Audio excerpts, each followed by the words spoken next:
wrong. No, you're editing perfect. You're amazing. Yeah. You're putting a lot of work into it. I just Possibly got a more than notification necessary. that we're live. Did you tweet it yet? Yeah, it's out there. Tweeted and retweeted.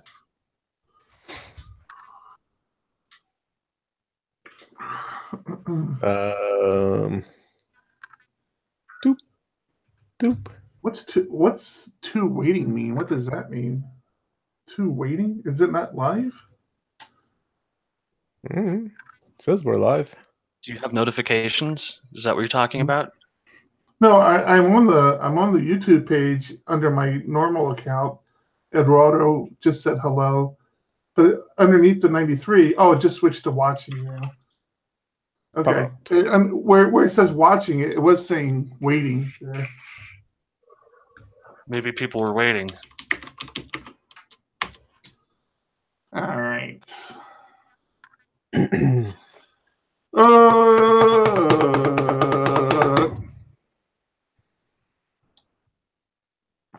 Anytime, Thomas. It's your show today. I'm feeling a little pea-shy with people watching us. Welcome to PHP Ugly, the only PHP podcast on the internet that's about 10% PHP. I'm your host today, Tom Rideout. With me is... No? Okay, well, Eric says I need to start over again. You totally made that up on the spot. You're sitting there telling me you put some thought into this? I did.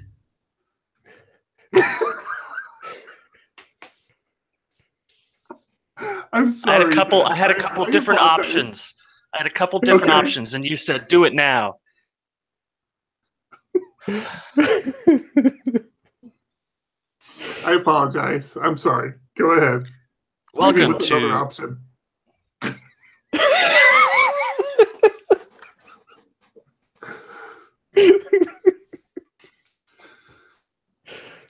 $19.93. Welcome to PHP Ugly, the worst PHP podcast on the internet. I'm Tom Rideout. The self-loathing doesn't work. I'm Eric Van Johnson. Can we start over? Cut. Okay, you have a better idea? Do you know to John? Or me? Either one of you. How about... Welcome to PHP Ugly, the ugliest PHP podcast on the internet. I'm Tom Rideout. No, I got it. Give me a second. I'm gonna shoot this from the hip. That works. Yeah. I'm just trying to think if we should even bother doing the other intro. I'm gonna lead that. I'm gonna lead with that. Hey everybody, this is Eric Van Johnson, and you're listening to PHP Ugly. Episode 93, recorded January 25th. That's the intro. That's what I just said. You're doing the intro. I know. That's what I just said. Do we just do this and cut out that other intro? You talking about cut out the whole number thing? But the intro talks about the subjects. We don't know what the subjects are going to be yet. I know. I know. Yeah. All right. No, it's just... What I had was fine. And I'd thought it out. It was fine. Okay. All right. At least use our hook. Eduardo, what's your opinion here? Do you like where we're going with this? Use the hook. Say something like let him do it. He came up with it. Okay.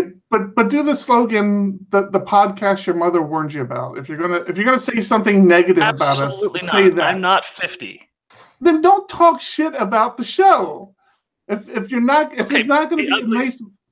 The ugliest PHP podcast on the internet. Sure. Welcome to PHP Ugly, the ugliest PHP podcast on the internet. I'm Tom Rideout. I'm Eric Van Johnson. And I'm John Congdon. What do we have today, guys? It's been another week. This is episode 93. And we've got tons of topics. Oh I my know gosh, John. we're not going to lead in with a 93. No, No, we're not. that was the whole point of Thomas wanting to do a new intro. We wanted to I get didn't away know from that. I thought he had a 93 coincidence Now, thing. for the We're not- record, I was really looking forward to getting to 99 bottles of beer in the wall, but Thomas cut me off at the ankles there. So, Well, That might have been a good thing. unfortunately, there is a gag order against us for talking about why we can't do that intro anymore.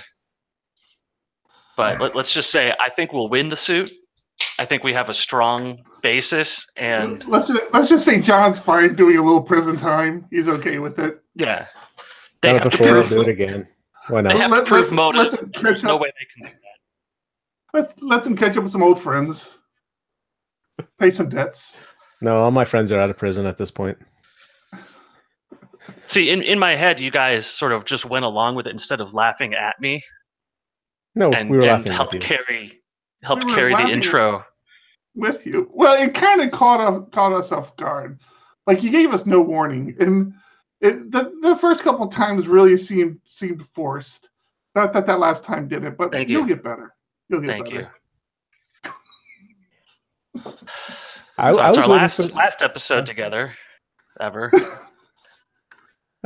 I was waiting for the lead in. I was wondering where it was coming from. No more lead in. So Normally, I That could got- sit here for the first 2-3 minutes and just shake my head and that got edited Why by I'm the on the editor. show. Well, I The got to editor the cut it. end of last week's podcast and realized that none of us had said our name, and I was probably the only person who heard the end of the podcast where we say our names. So I decided we should say them up front and early. Well, Thomas, I believe if you listen to the podcast again, you'll notice that I very, very eloquently mention everybody's name when I talk to them. Like John, when I speak to you, I normally lead into by saying your name. But Thomas, you should probably listen to it again. You would hear it more frequently. I don't think I'm going to be doing that.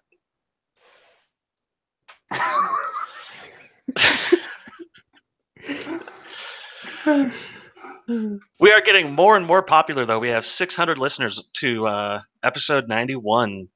I'm very impressed by that. USA is back on top. So USA, yeah. let's make our podcast great again. Cover for me for a second. I'll be right back. To be fair, it's 600 downloads, which doesn't necessarily equal listeners because I download it at least 420 times and don't listen once. I think there's a system in place to account for that. I don't know about that. You're hard pressed to find an accurate count there. So, Thomas, All right, thank you for doing the intro. Thank you for coming up with something. Thank you for all the hard work you do with the show, Thomas. The editing, the making sure we're here on time, harassing us all day. Guys, it's Thursday. Are we recording? Guys, it's Thursday. No, not guys. Just bothering you today. Yeah, it is. It's usually just you. Yeah, what's up with that? Actually, I feel like it's usually just me. No, it's usually you're- Eric.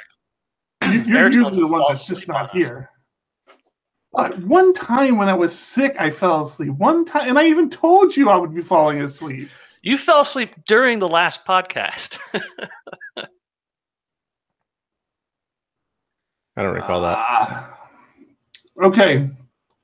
So I'm back from Arizona, so that's nice.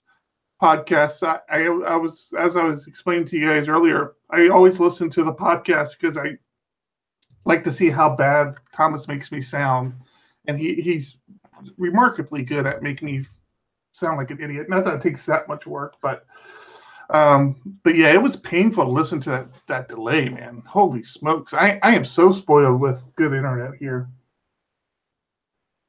Yes, thank you for being back and having good internet because it's painful on our side too. That's the old John empathy kicking in strong right there. I always have empathy. And stop using my name. What? I hate hearing it. So I've been struggling with something, and I'm curious if any of you guys have explored this yet. As we were talking about over Christmas, we bought a couple more Echoes for the kids' rooms. I to expand on this a little bit, I bought my mother and sister an Echo, and they were, when they saw it, they were kind of like, "Oh, this is nice. We probably won't use it, but thank you." Okay, they didn't say that part, but they kind of gave that impression. And when I went up to Arizona last week, sure enough, the Echo device was still in its box and it was off in a corner. I'm like, "Hey, you guys going to use this?" And my mom was like, "Well, I'm not sure how to set it up." I'm like, "All right, that's fair. Let me set it up for you." And I get it all set up for her, and I put it kind of in a central location in the house. And man, I tell you what, by the time I left Arizona, my mom, more my mom than my sister, my mom was using it every day.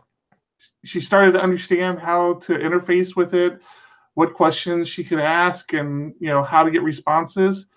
And she was talking to it and had it playing music for every morning. I'd wake up to her playing music on that thing.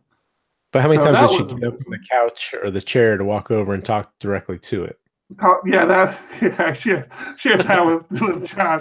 It's the funniest thing. It's like I'm sitting in the living room drinking a cup of coffee, and I see my mom who doesn't move very well. She's got issues getting up and moving around. So every time she gets up, you're kind of on alert, like, okay, where is she going? And I see her get up and walk all the way across the room to get right next to the Echo, and then basically yell at it to play some music. And then she turns around and walks back and sits down. I'm like, "Mom, you don't A, you don't need to yell. B, you don't have to get up next to it. It hears you." It always hears you. But before we left, we bought Echo devices for our kids here, and we have several through the house now. Just the Echo devices. That's not even talking about the couple of Google devices I have. So before you continue, how many Echo devices do you have in your house? Currently hooked up, I have. Okay. Dodging the question. I have Jack. 1, 2, 3, 4, 5. Five Echo devices. Holy crap! How do you have 5? Two Google Assistants. There's one in all the bedrooms. There's one in the office here with me, and there's one in our main living room. So that's 5. And then I have a Google Assistant here in the office with me, and then I have the little Puck, the Google Mini in the master bathroom. How many? Because the man's got to hear the news when he's pooping. It's the new pooping device. 3. So you have more. 4 if you count the snake. You have more Echo devices than you have pets. Well, the Echo devices eat less, so yeah, I do. They poop true. Less too. Yeah, they poop a lot less. But we have. Go ahead. I was gonna say, last time I talked to one of your daughters, she was very concerned that you wanted additional Echo devices for their room. Yeah. How are they doing with those? They're loving it. I hear them playing all the time. And I also invested in a couple more smart devices. So we have a couple more smart lights, and I got a couple of the smart outlets that Thomas recommended. And so everybody's kind of enjoying that. I think we have smart lights in our kitchen now, our living room. The girls, not only does she have a smart light in her bedroom, but she used the outlet to hook in these like little twinkle lights, so she can tell it to turn on the twinkle lights for her. And I think it's becoming a very common way of life with us.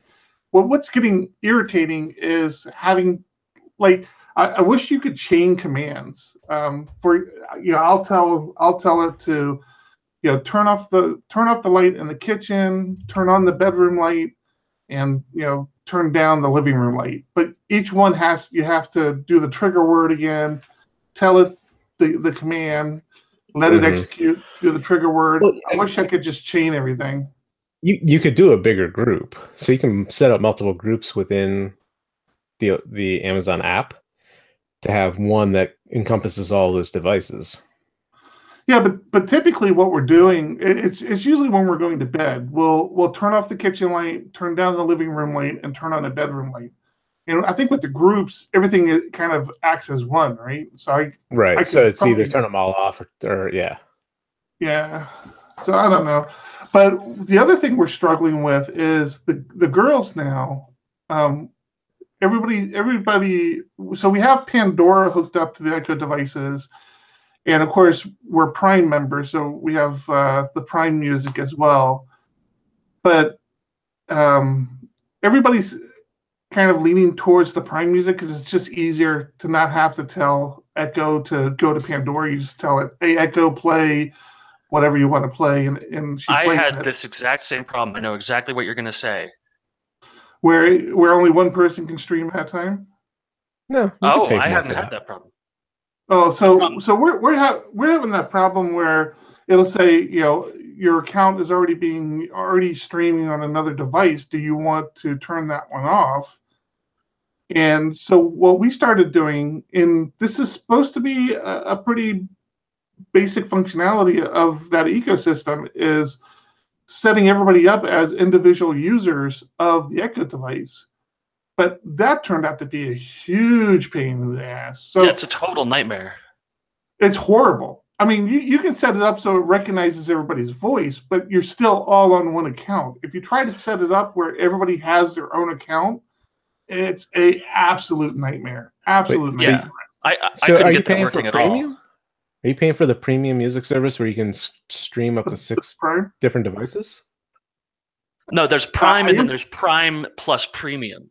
So you actually, it's Oh. another service on top of Prime to do what you're talking about. Right. And I ended up just signing up for that because I'm listening to a lot more Prime music from my desktop. And my wife does a lot with the kids out in the living room. And I was often running into that. So I'm like, you know what? It's time. So now my problem is my kids are 14, and 15, so it wanted to set them up as teenagers under my account. And the first thing it asks you is, what is your teenager's name? And the second thing it asks you is, which credit card do you want your teenagers to use? But And there is there's no option for there's no option for no credit card. What are you guys talking about with additional users? Because I still just do a single account. My wife and I share a Amazon account. And I have a Why single. can you do? You can have a household of 2 adults, and the 2 adults can share a Prime account. Well, okay. So what Thomas is talking about is you can set individuals up on a Prime account, and yeah, one of the caveats we discovered when we were looking into this is you can only set up 2 adults, and then everybody else has to be a teenager or a kid, and a kid has really, really restricted access to anything. Right, and the problem with that is setting them up like that doesn't include the Amazon Prime Music. If you read the terms, it just includes being able to order through Amazon Prime. It doesn't include the Prime Music. Right. So it just gives them. It just gives your kids your credit card number, right. Which is hideous. Right. So back to John's point, he's doing basically what we were doing, which everybody was using my account, and everybody's phone is logged, their Amazon app is logged in through my account. All the Amazon Echoes are using my account, and but that's what we're trying to avoid, because the problem with that is, my daughters have a different taste of music than my wife does. Everybody wants to kind of that makes sense. Have their own playlists. Everybody wants Amazon to recommend music to them. We just don't allow that in my family. Everyone has to have my wife's taste in music. Well, we do. So we're trying to figure out, I'm jealous. what is the way this is designed to work with a family, like a real multiple adult family, basically. And even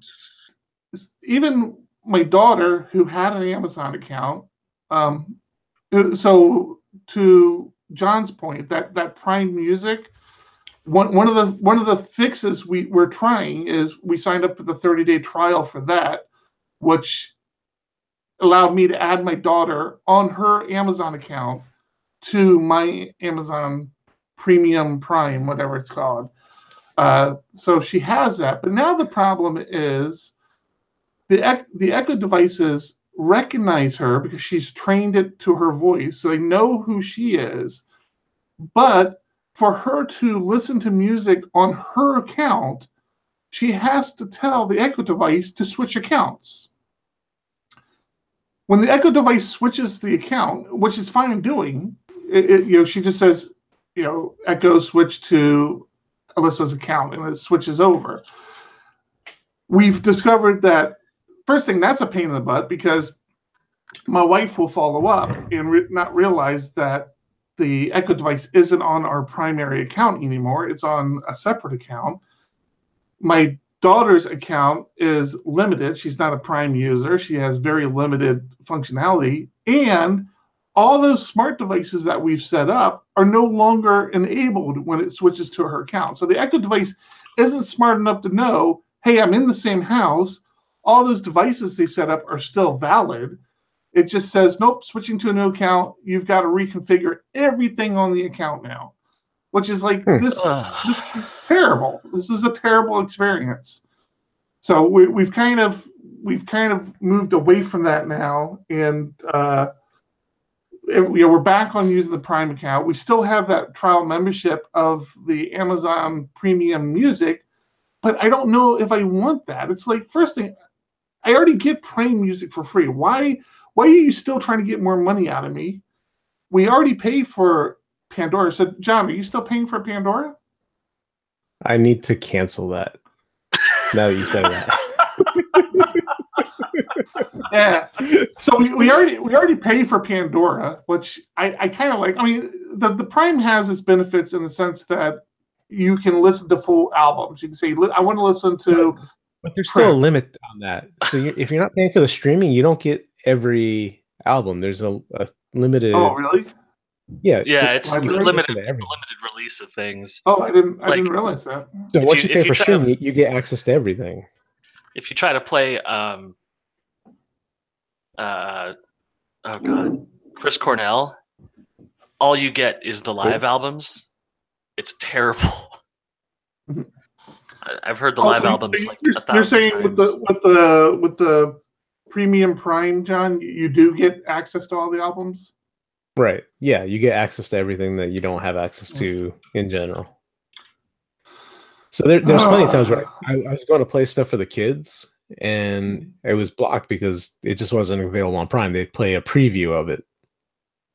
So I was like, that kind of sucks. Well, that was the trouble that I had. Issue. I got 3 more for Christmas, 1 for each kid. And when I got my boys, my daughter took it, went into her room, locked the door, and never came out. And when I saw her a week later, she said, oh, yeah, it's hooked up to my friend's Spotify account, my other friend's YouTube Red, my other friends.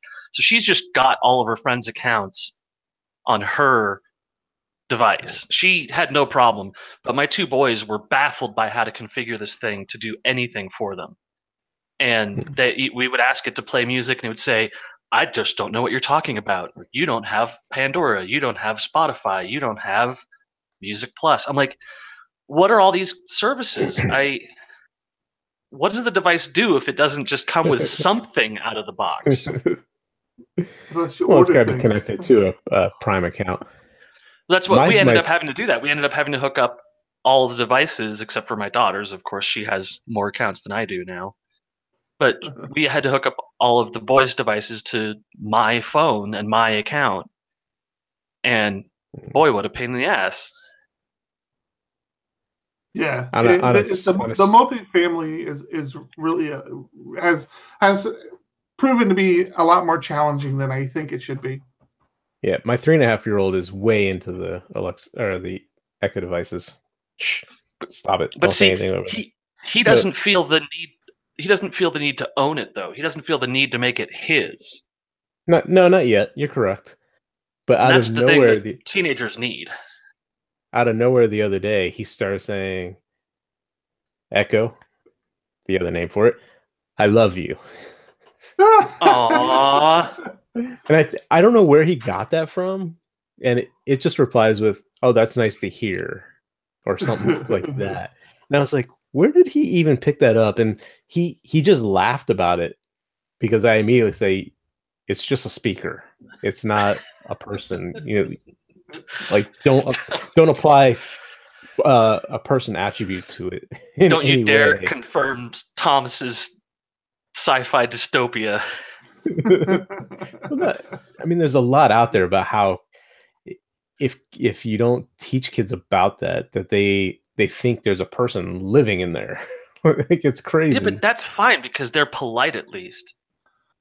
Yeah. I see John's point. If it makes you feel any better, my daughter told me she loved me tonight to spite her mother.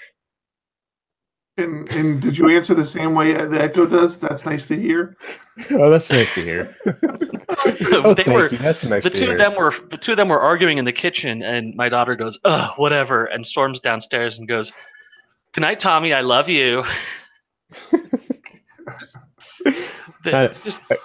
Children are creatively cruel.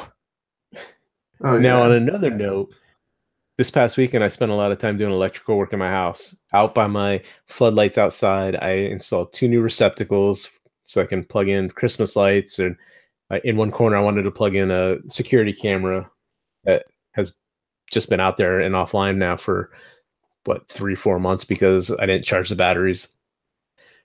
But I also installed an ecobee smart thermostat. I replaced the thermostat for my AC unit with that. I knew it worked with Echo. Or what's in the name? Amazon. It's in the name. Well, no, I don't think it was made by Amazon. But anyway, I knew it worked with it. But it turns out you can walk up to it and say, Echo or Alexa, stop, cancel. You can walk up to it, say, Alexa, whatever, play music, or I can control my home from it, so I can turn my son's light up and down from there. I can set the thermostat right at that point. This is the thermostat itself? So it doubles as an Echo device? Yep, exactly. Oh. And I did not know that when I bought it, so it was kind of like weird. And how hard was that to install? It's super easy.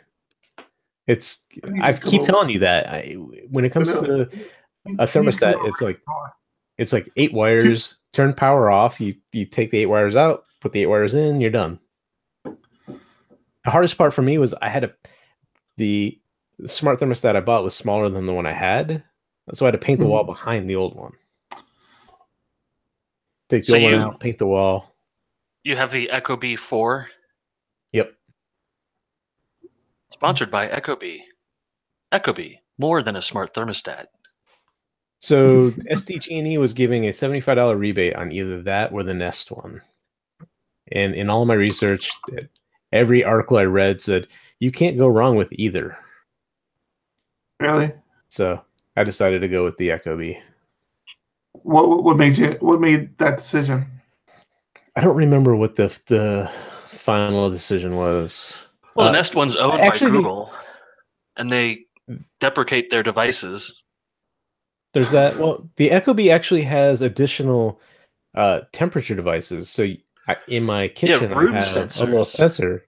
Yeah, it has a little sensor. So I haven't gone as far as to figure out what that does other than does it try to keep one room?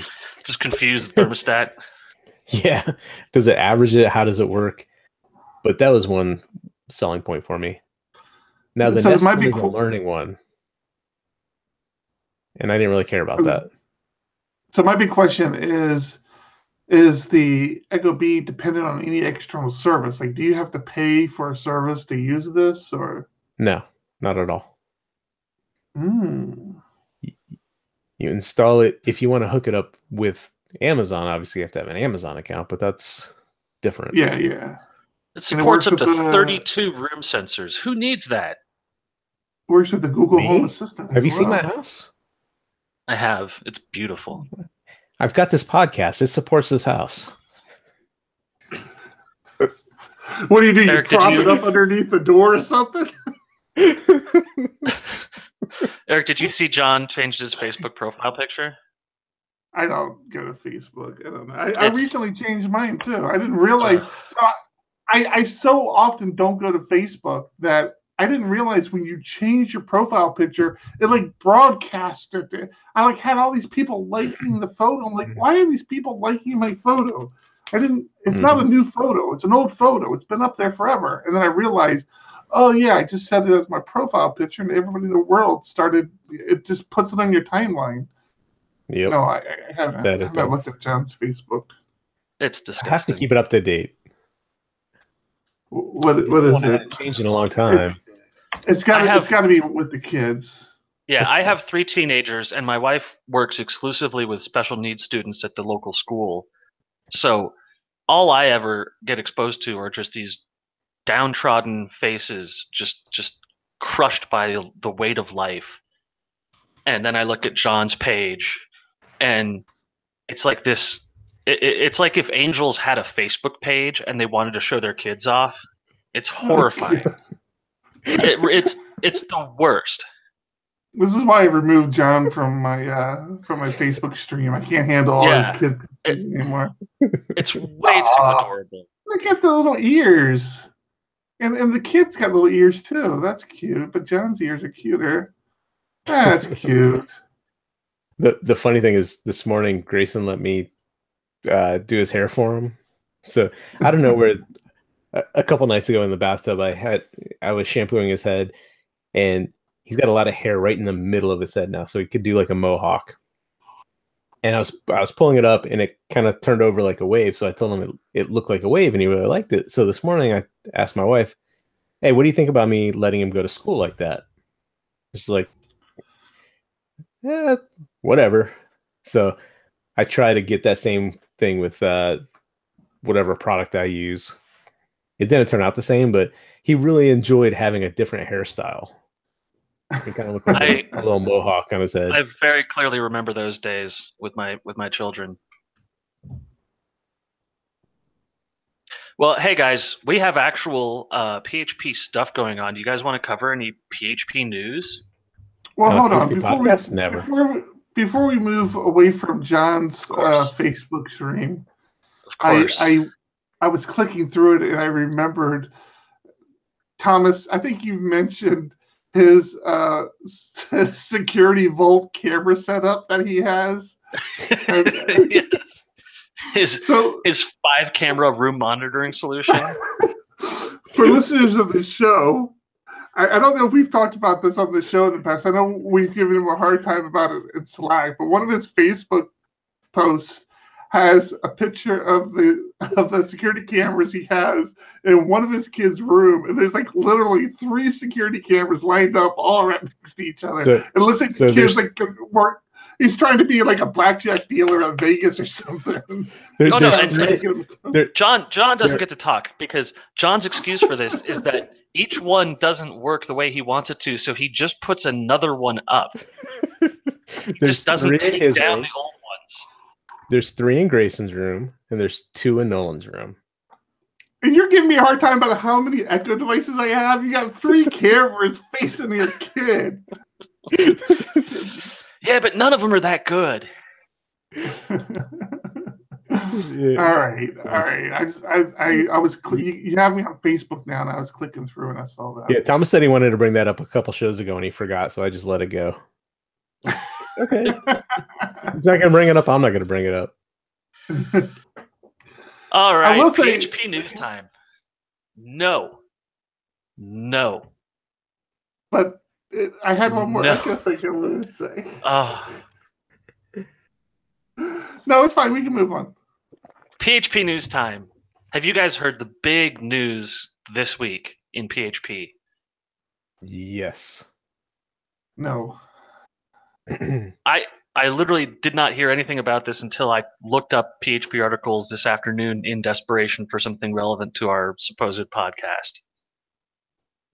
But the PHP Framework Interoperability Group has approved and announced PSR 15, the request and response handlers, the HTTP server request handlers PSR. It's just request, not response. They do specify how responses move through the middleware interface. and there is a response interface as part of it. Hmm. So they do. It's called the server request handlers, but because it's assuming that you're going to respond on the same medium that you're receiving the request, it does include response handlers as well, or response interfaces at least. So this is something that has been in the works for a long time, and there's a really great article about how this was built. MWOP.net, that is the blog run by Matthew Weir O'Finney. He wrote a great post about his involvement. He was a sponsor and the final arbiter of changes for during the review period. He talks about the iterations of the PSR and why it came to be in the exact form that it is in.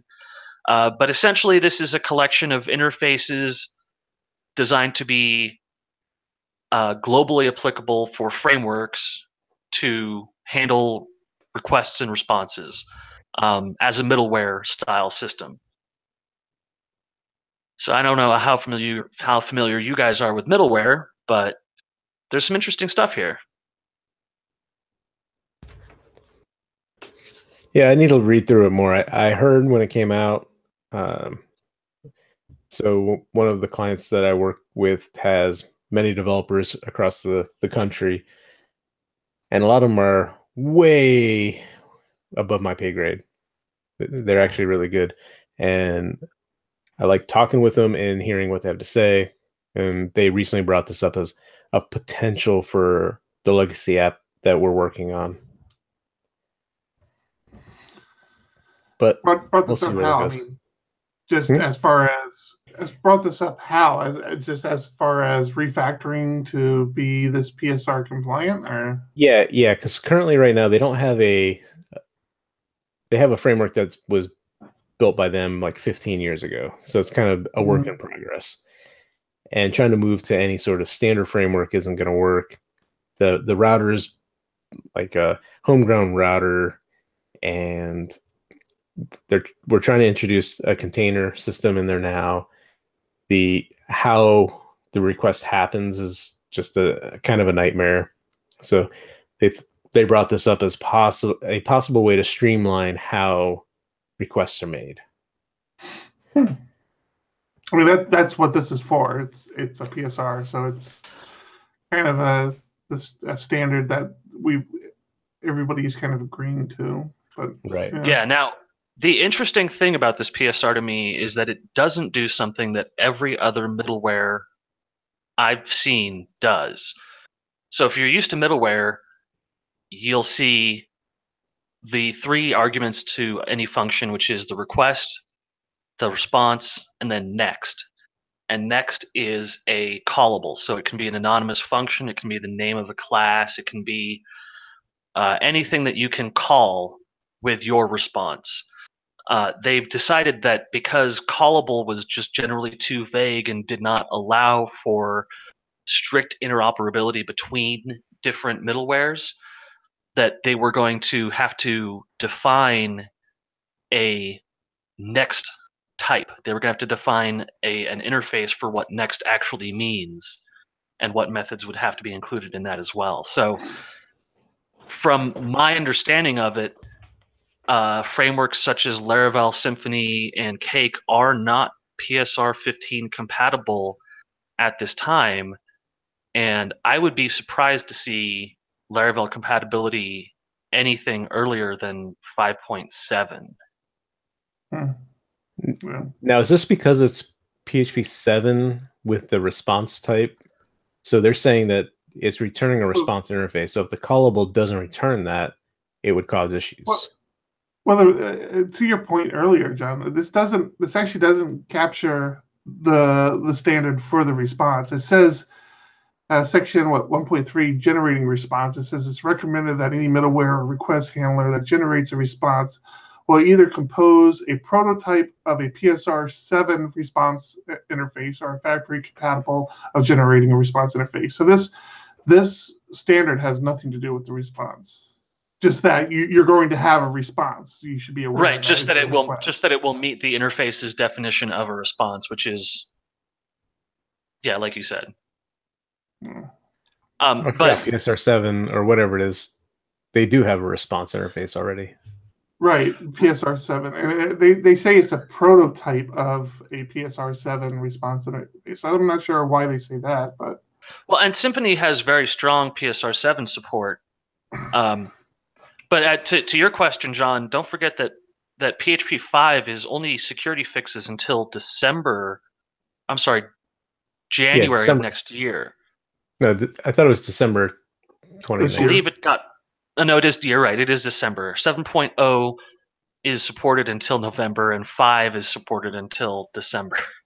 For some reason. So, anything moving forward, you're going to see these kinds of strict typings and return type declarations. Any PSR moving forward, you're going to see this type of coding. I'm a fan of it, especially I'm when a huge fan. Especially when you're using an IDE that understands it and makes it easy to make sure you're getting what you're supposed to get back. Well, and to me, the return type is a huge thing because you can take a snippet of the interface and you immediately know what any implementation is going to do because the interface defines all of your strongly typed inputs and it has a strongly typed output. So you know what you're getting back. It's so easy to read just one line and know what maybe 1,000 lines is doing. I mean, we're currently doing that with doc blocks, but it's not enforced. Right. Right. So you're expecting a response interface, which is great for the IDE, but it's not. PHP isn't saying you're definitely getting this back, and if you don't, we're going to throw some sort of error. Yeah.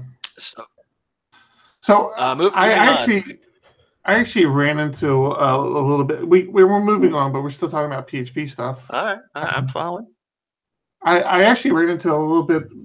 I was sharing with you. I think it was last week, Thomas Vessel as a Docker drop-in, a Composer Docker drop-in for a project. Yeah. Have you had a chance to look at that yet? I took a look at it and I sort of got railroaded on it. The Vessel looked more complicated. Now, this harkens to a conversation that we've only had on Slack, which is why is there a DockerCon? Did you involve yourself in that conversation at all? Mm-mm. No, but I have seen DockerCon out there.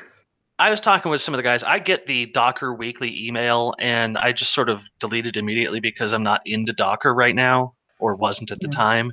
And I see DockerCon, and I see lots of papers written about Docker, and I always thought to myself, what am I missing that Docker is like worthy of hundreds of hours of study and reading? And the answer came to me when I actually looked into what was being presented at DockerCon. And the answer is just, it's not for me. It's for people running. The people at DockerCon are running. Oh, DockerCon is not for you, not Docker.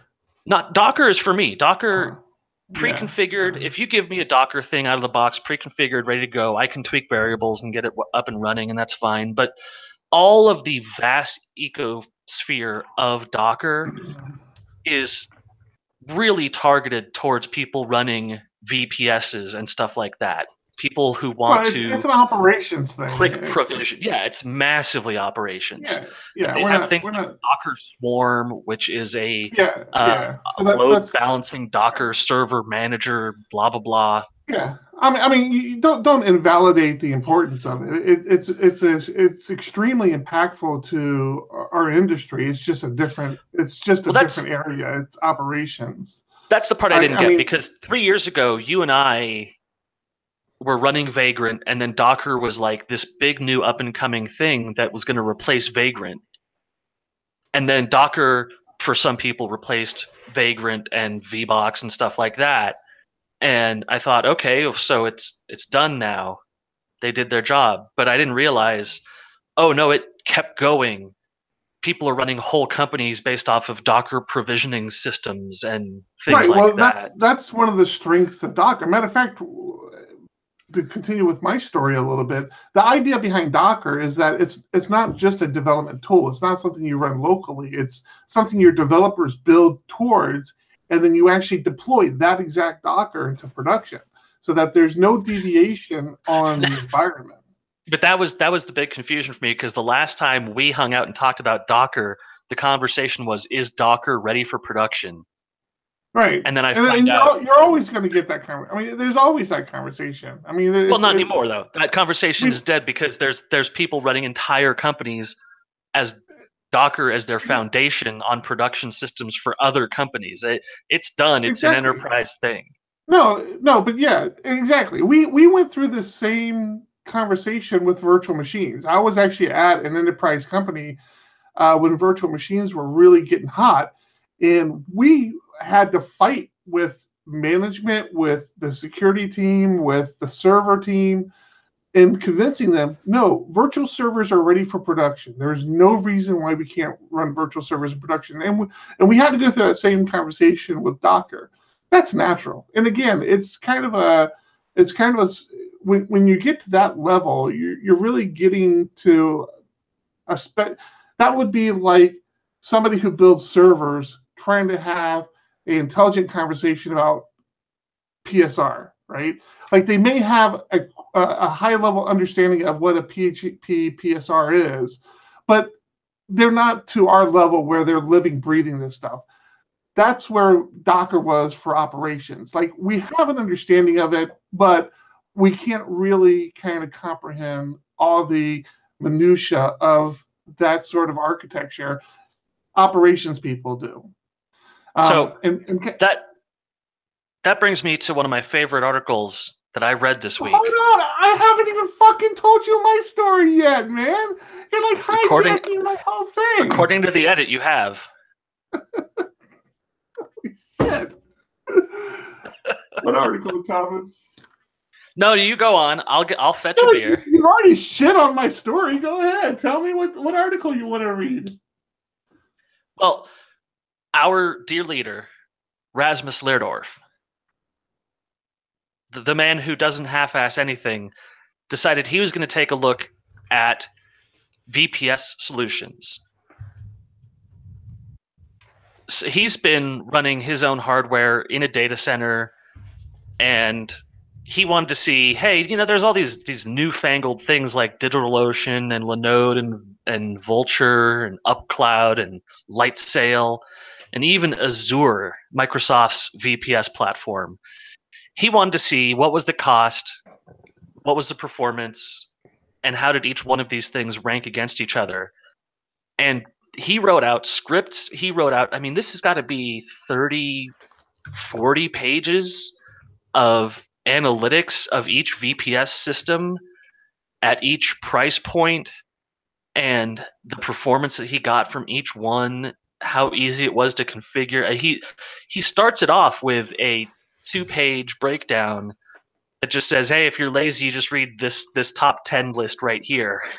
On its own, it's a 15-minute read. And naturally, but he also says, I have referral links here, so I'm going to make money if you. Yeah, naturally drops referral links on every single one of them. My favorite review so far has been the Azure one, which just says, this was painful. I have a bit of a Microsoft aversion, tried to keep an open mind. I wrote a blog post about the entire experience. It's terrible. Definitely not for me. I love seeing this kind of work, and I'm really glad that there's somebody like Rasmus doing this, but I kind of wonder why there isn't a lot more of this kind of straight up breakdown of VPS, of any kind of solution. I mean, if you look at top VPS solutions, you get a bunch of bullshit CNET articles that require you to click through 10 things and have ads on every page. And it's like, why isn't there an open source community that's reviewing this stuff? And he doesn't just give his like, well, this one felt better. He gives breakdowns of numbers and dollars. He says this cost $80 and you get this many, P flops out of it. Or this one had an IO problem when you started trying to hit buffers at this rate. Or this one just threw up its hands and didn't have enough cores to handle the requests I was getting. He really, really digs in. And if you're just listening to the podcast and don't care about the results, Vultr is his go-to. He really loves this one and says that it's the thing to go with. But I recommend checking out the article, and I don't know, it's not Medium, so you can't give him a clap, but Medium's a cesspool anyways. Give him the clap. So what you're saying is you think his pick was Vultr, even though DigitalOcean's at the top of his list. So well, he says these aren't ranked in order. No, they're not ranked in order. He says on Vultr, a serious competitor to DigitalOcean, I would use this, especially if they brought block storage to the West Coast. Price and performance is great, and web UI provisioning and managing instances is clear and easy to use. Even without block storage, the bare metal instance with 2x240 gigabyte SSDs has adequate space. So I mean, he gives strong recommendations on several of these. Usually the ones that have referral codes. I've been reading a lot. We use DigitalOcean, but I've been reading a lot about how it compares to AWS, and it's a real competitor to AWS as well. Yeah, I've been real happy with DigitalOcean. They've made some new offerings. They're really kind of getting more in line with AWS, but a much simpler interface. AWS they do so much, but there's just so many options. You get lost so quickly. Yeah. Well, I'm liking DigitalOcean. AWS's design is a pain in the ass. If you're on your S3 instance and you need to make a domain name change, then you have to click through their menu system and remember what their DNS service is called. Do you guys know what their DNS service is called? Route 53. So you have to shut up. You have to remember what each of their services is called. You have to pull it up in a menu that lists all of their services, and then you have to browse through again. It's just AWS is such a pain in the ass because it's so flexible. Right. But I can tell you that when I set the firewall up on my DigitalOcean instance, that was the easiest thing I could possibly imagine. It was so smooth. And it's just because I didn't need a billion rules. I just needed very specific firewall rules for these ports, and that was it, and done, and walk away. Yeah. And I know DigitalOcean just expanded their base offering, like whatever I think their lowest one was like a 512 memory device, and now I think the lowest is like 2 gigs. Somebody was saying. I haven't logged in a while. I was just hearing about this. I don't know if they're upgrading system. In case you guys are watching, Eduardo in our chat room right now is saying Vultr rocks. I had never heard of Vultr until 2 minutes ago, and I already have somebody saying how great they are. Multiple people. I'm not familiar with Vultr. Yeah. So it's funny they say it's a serious competitor to DigitalOcean. We had somebody a couple years ago just raving about Linode and loving that, and I just never got into it. Yeah. I think Linode was number 2 in the market for a while. Yeah. For me, it was DigitalOcean, then AWS. I used AWS just because it was the big thing, but their interface is just so crappy. And UI is a big deal. UI is, I mean, even for stuff like this, UI is very important. And I've always considered myself sort of a hobbyist in UI and UX. I've always dealt with requests coming in from my bosses. They'll say, hey, we're doing this page. And I like to send it back to them and say, you cannot do this. You cannot put that button there because fundamentally users don't use things that way. And I saw a really nice web page this week, lawsofux.com. Have you guys seen this at all? Have not. It's just a quick list of 10 quote-unquote laws of UX, how to target your design towards users and make sure that users are doing the thing that you expect them or want them to do. And some of them are sort of what we like to think of as common sense. The first one, Fitts law, the time to acquire a target is a function of the distance to and size of the target. So if you want somebody to click the download button, you make it bigger.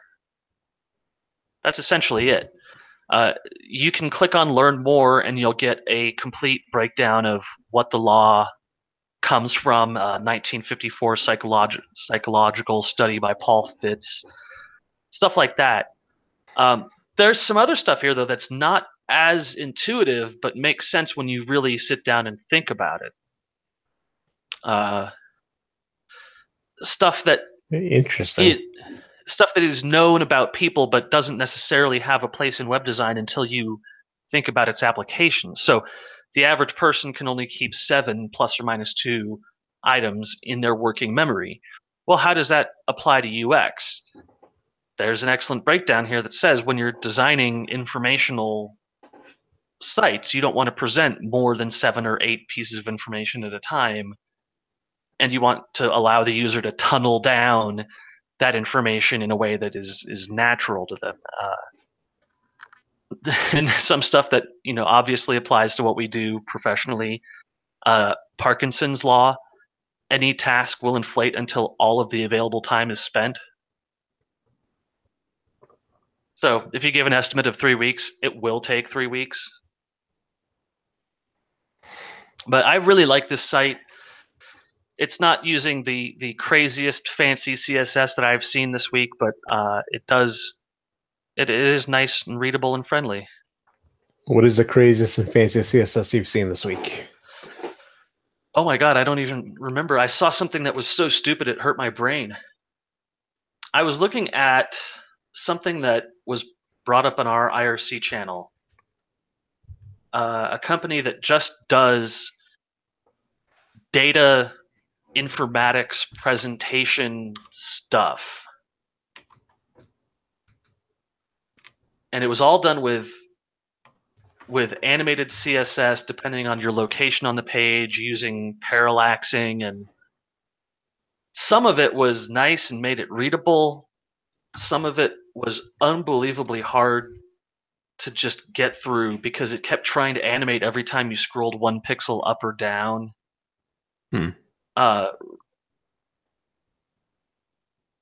There's a big burgeoning market for that kind of web page as art thing.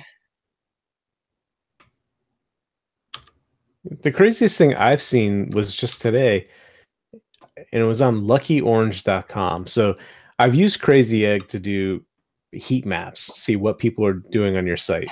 Lucky Orange does the same thing. And right on their homepage, they have this reflection layer, which by itself is simple. But then they have a YouTube video on top of that. At least I think it's YouTube.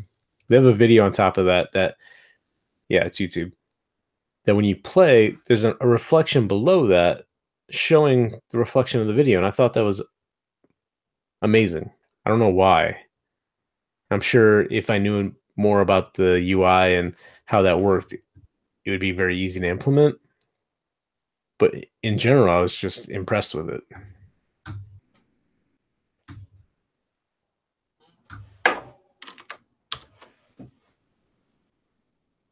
And the show comes to a screeching halt. I didn't realize he had walked away.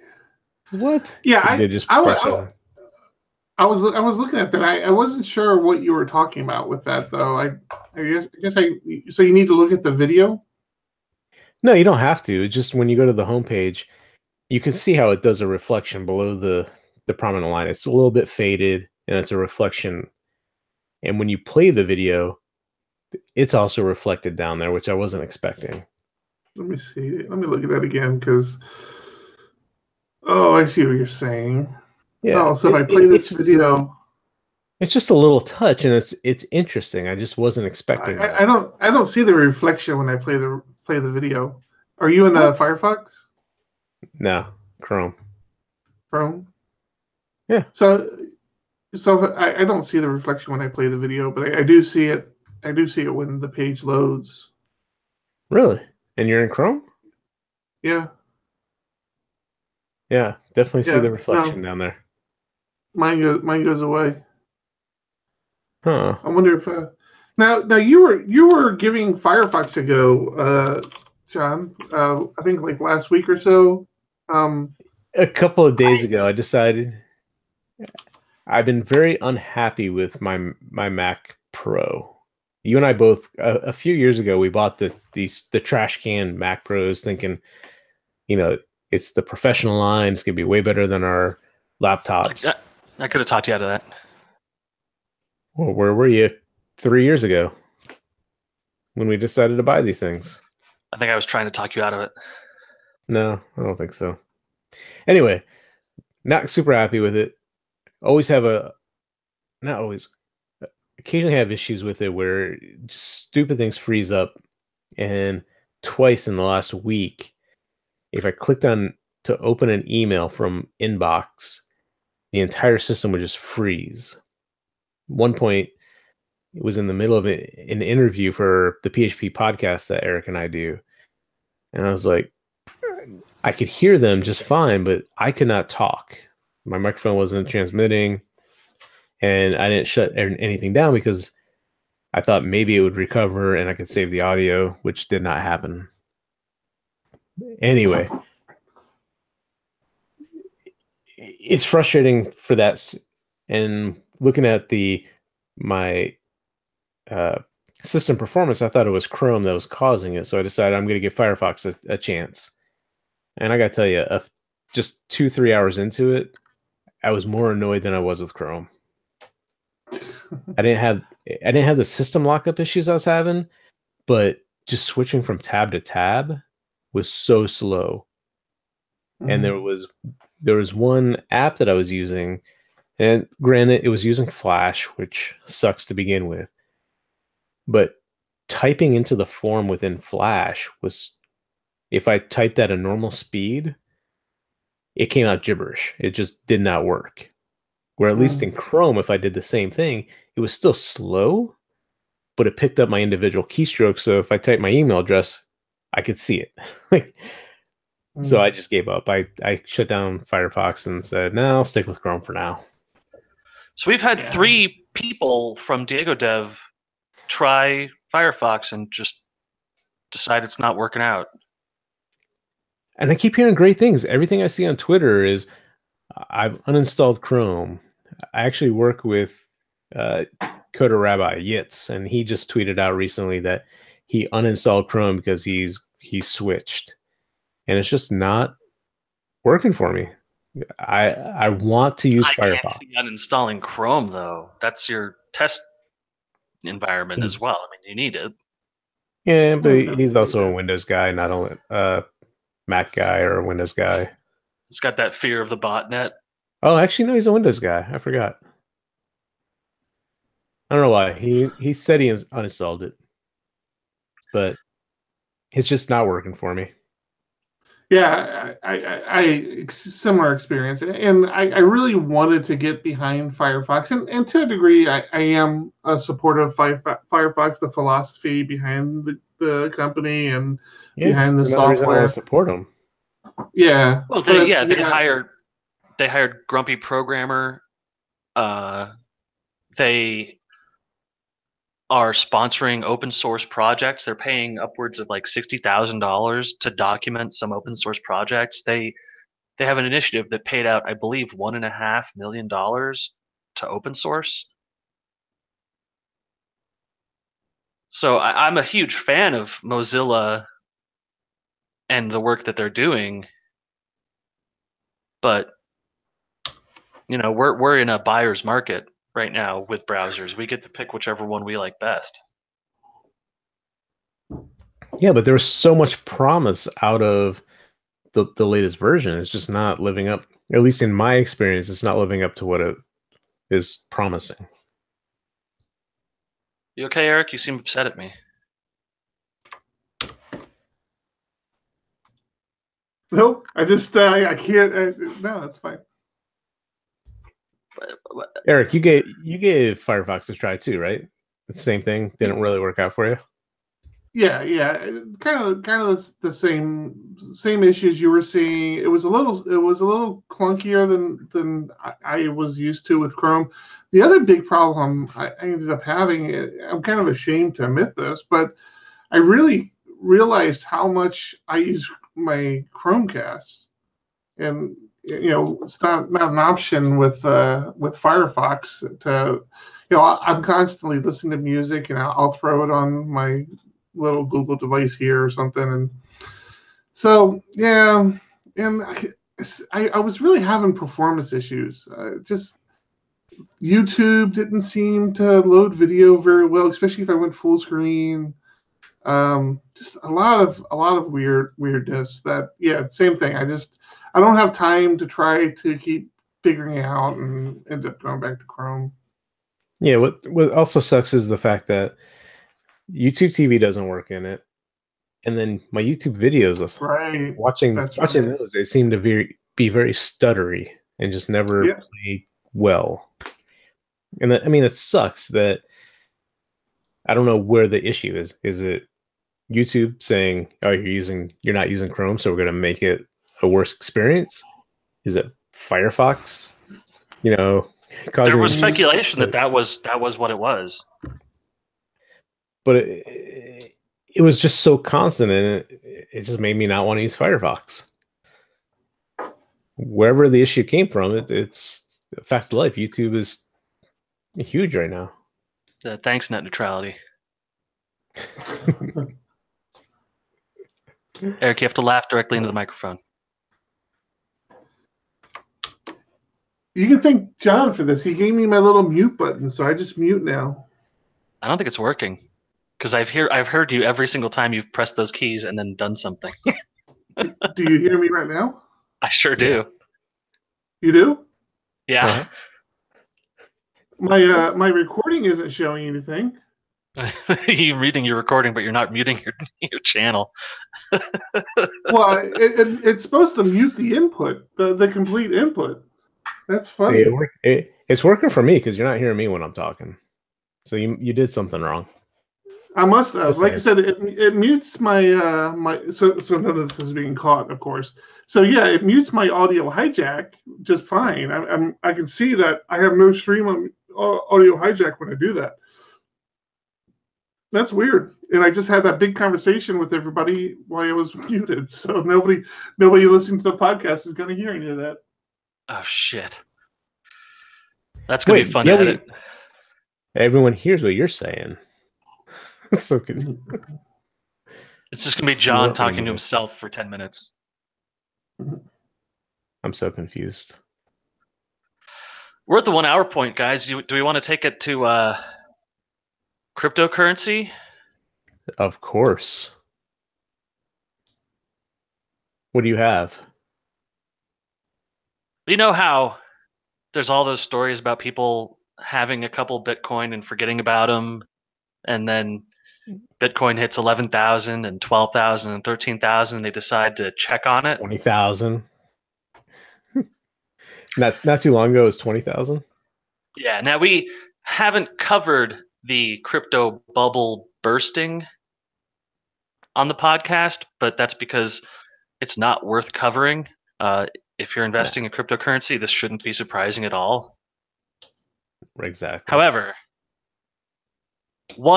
50 Cent remembered, looks like a couple weeks ago, that he once sold his album Animal Ambition for Bitcoin.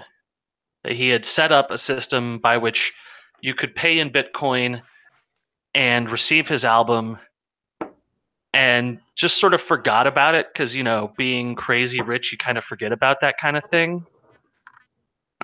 But then cryptocurrency hitting that, 18,000 mark, he decided he'd check out what his cryptocurrency portfolio looked like. and it turns out that he had sold about 700 Bitcoin worth of his album. So a rich man got richer. Fantastic. Yeah, so the picture accompanying the story is him pretending to cut a pile of money like it's a steak. So I first heard about this on a new YouTube channel that I've been following.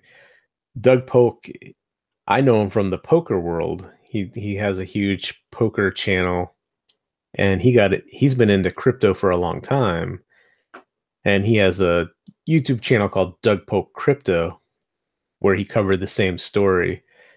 And I love the way he breaks things down, as far as he's not afraid to call out people that are pushing certain ICOs or other cryptocurrencies that are basically pyramid schemes. Your John McAfee's. Yeah. So it's a fun channel to watch for sure.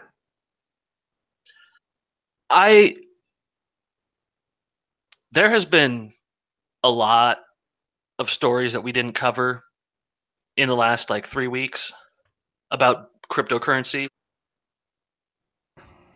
One of them was John McAfee. John McAfee is now getting called out for being a pyramid scheme style scammer with his Bitcoin and crypto advice. He has a cryptocurrency of the week that he's pushing, but apparently he has side clients that he's getting in before he pushes something and then selling as soon as he pushes it. Yeah, he's doing a pump and dump. Yeah. And there's also the cryptocurrency or the crypto token BitConnect. BitConnect. Yeah, that's a horrible one. Well, it's horrible because if you took 10 minutes to look at it, then you would see it's a pyramid scheme. It's obviously a pyramid scheme. They have it structured like a pyramid scheme. And if you read the fine print, they essentially said, by the way, this is a pyramid scheme. And people got really upset when BitConnect closed down and said, we're a pyramid scheme. Sorry, guys. And then disappeared. And I mean, I understand people are upset that they lost a lot of money, but shit, you should not have lost a lot of money. You should have read. It's a pyramid scheme. I mean, that's how they work, is by taking people's money based off of this false trust in the market. And promising to pay you weekly. See, you're gonna like Doug Polk's channel. I'm gonna have to check it out. I've been avoiding a lot of cryptocurrency stuff because I subscribed to Hacker Noon, which is Medium's sort of tech-based channel. Now, you just recently wrote an article for Medium, didn't you? On Medium. Yeah, we put Diego Dev's, I don't know, blog on Medium, and Eric assigned me a task to write an article on there. So I finally followed through with my task that was assigned to me and did so. So now I only caught one misspelling, so you did quite good. Hey, thanks. I liked your article, but I subscribed to Hacker Noon, and it is a flood of garbage cryptocurrency opinions that I am absolutely amazed by. The stock photo industry must be just booming right now, because there's got to be 60 or 70 articles a day that are pumping themselves up with stock footage or stock photos of dollar bills and piles of coins and computers and server systems, but they are terrible, pointless articles, and there's just such a mass of them. Yeah. I don't know how anyone can manage to filter through the sheer quantity of garbage that's out there. Yeah. Again, I don't know why I keep pointing out his channel. I don't know why. I have this trust in what he's saying. I don't know. Do you have an affiliate code? I wish. I don't know if it's the way he talks, but calling out other YouTubers that are pushing and the way he shows the things they're saying and how ridiculous it sounds, it's like, how do people actually fall for this? And maybe it's because I don't watch their channel. Maybe if I did, I would be more subjected to what they're trying to sell. But he does a really good job of pointing that kind of stuff out. I think a lot of people have forgotten how bankable charisma is. Mm-hmm. And YouTube is such an environment for the very charismatic but poorly educated. And it feeds to the people who love charismatic people and are willing to throw money at a screen.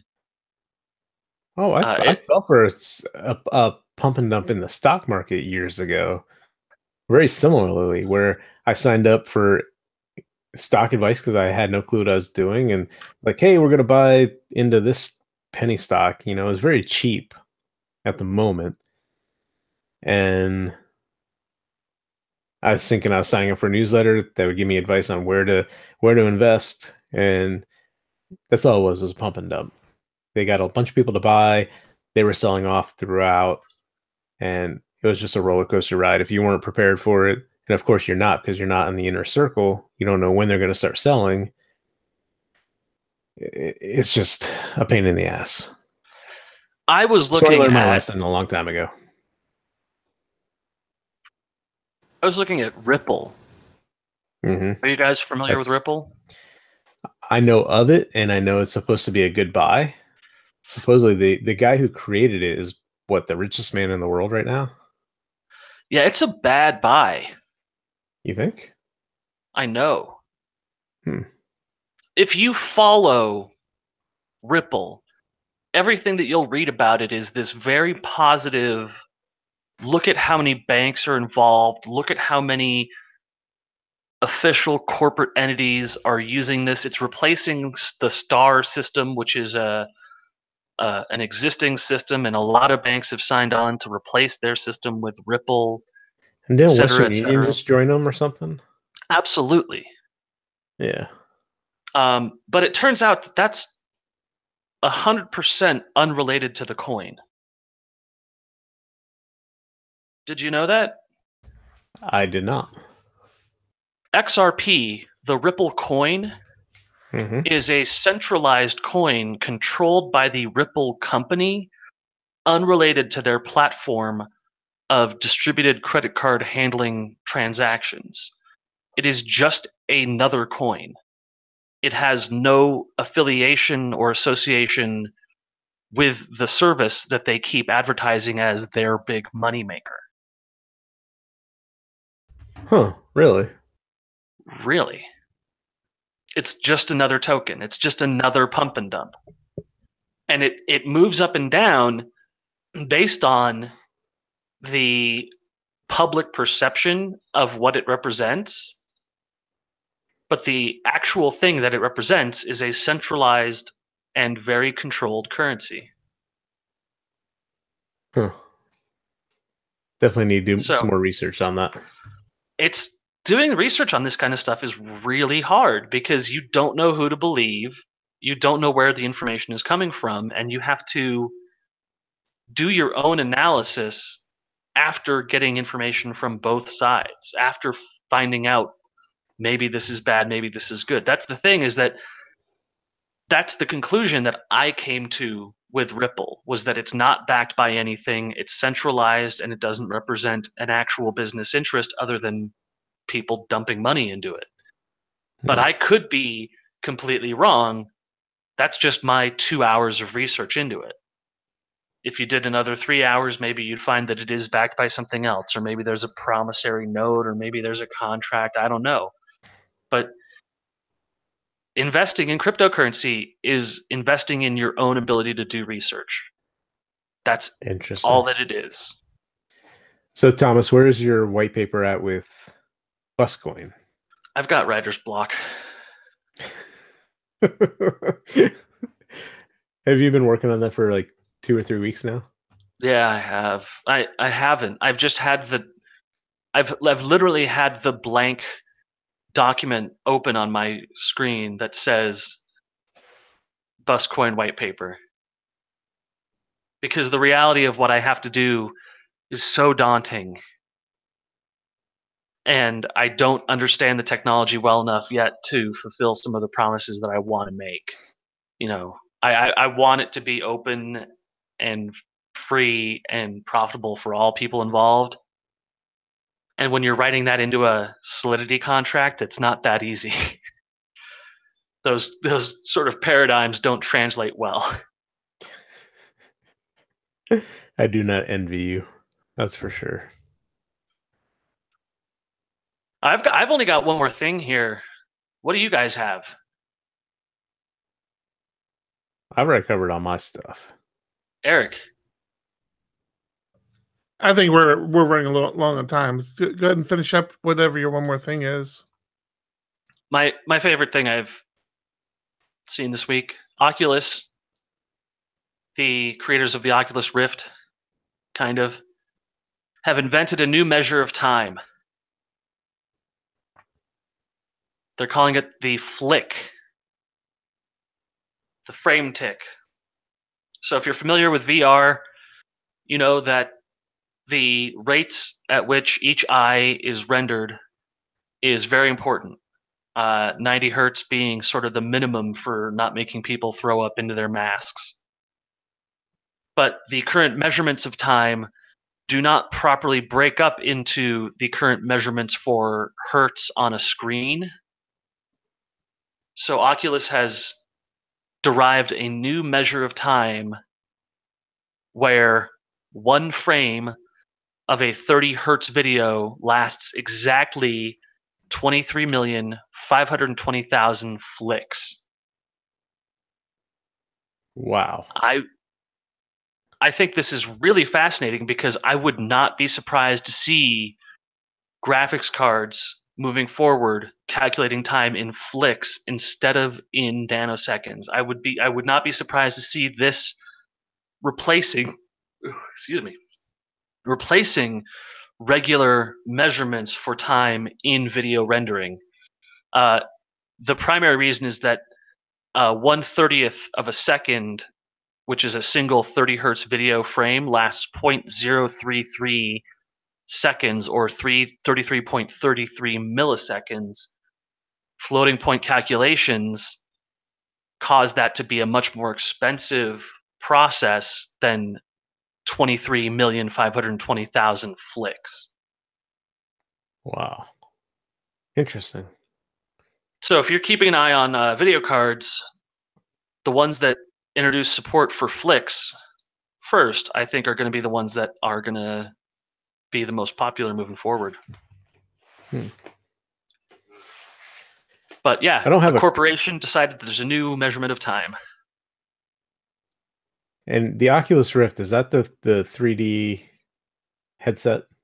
Yeah, that's the one that was bought by Facebook, created by id, or John Carmack, the head of id, and has billions of dollars of lawsuits behind it. Oh, crap. I didn't add a card, and this reminds me of something I saw recently where like a 15-year-old created a $100 VR headset. It was him and his friends, and I forget where they were at. Dang it. Yeah, it's bullshit. You think? 100%. Okay. You even know what I'm talking about? Maxime Goat. What? 16-year-old built a VR headset with his friends. He started programming when he was 13, blah, blah, blah. He gives you the templates to print out, do a 3D print on the headset itself. Something is open source. Some part of it is to speed up VR development time, we built the Fast VR and open source SDK. Yeah, he made Google Cardboard for $100.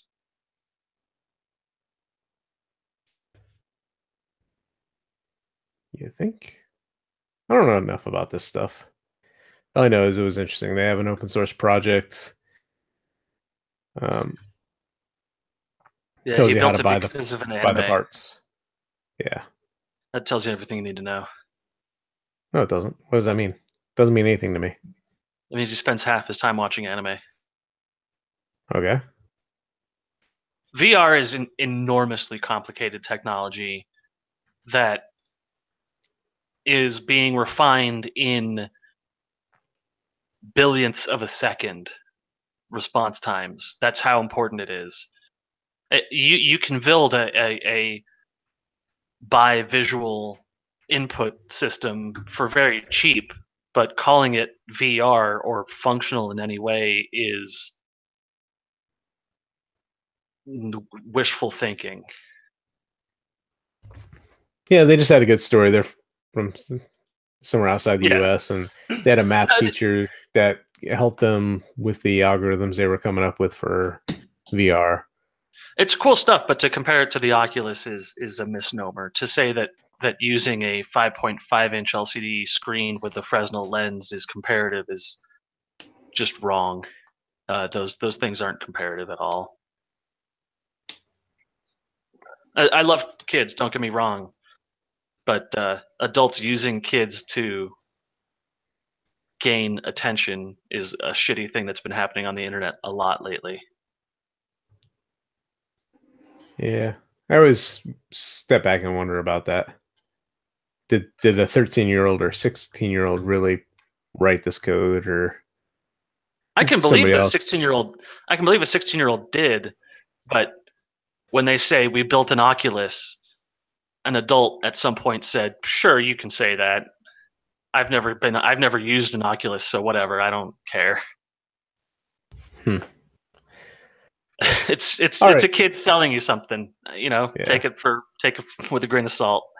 Yeah. All right. I think that about wraps up this episode. How long are we running? Eric, Way too long. Eric, you An hour coming and a back? half in? Oh my gosh. What, Thomas?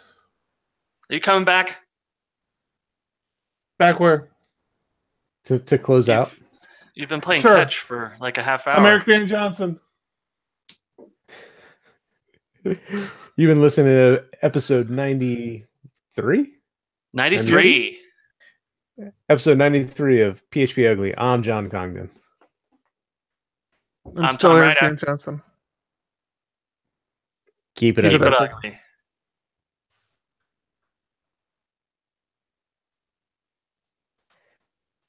Eric tuned out like an hour ago. Seriously, are you okay, Eric? Eric, turn up. Take us offline. Bye, Edward.